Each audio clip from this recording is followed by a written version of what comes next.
తిరుమల కొండపైన నేను చాలాసార్లు ప్రస్తావించా. హోటళ్లలో దోచేసుకుంటారు. దాన్ని జాగ్రత్తగా పట్టుకోవాలన్నటువంటిది. తాజాగా ఈవో గారికి హ్యాట్స్ ఆఫ్ చెప్పాలి. చాలా చక్కగా పనిచేస్తున్నారు. తాజాగా అన్ని హోటళ్లలో వ్యర్థాలను పారేసేందుకు 2 బిన్ల వ్యవస్థ ఏర్పాటు చేయాలని నిర్ణయించారు. అలాగే ప్రతి హోటల్లో కూడా కంప్లైంట్స్ పెట్టా లేదా కంప్లైంట్స్ ఆర్ సజెషన్స్ పెట్టమని చెప్పేసి ఆదేశించారు.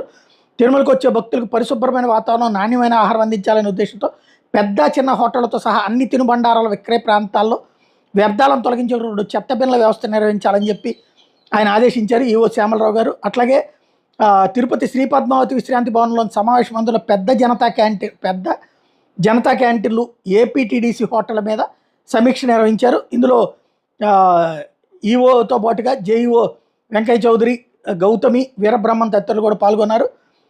తిరుమలలోని అన్ని హోటల్లో చెత్తను తడి చెత్తగా పొడి చెత్తగా సేకరించాల్సిందేనని చెప్పారు. తమ హోటల్ ఆవరణ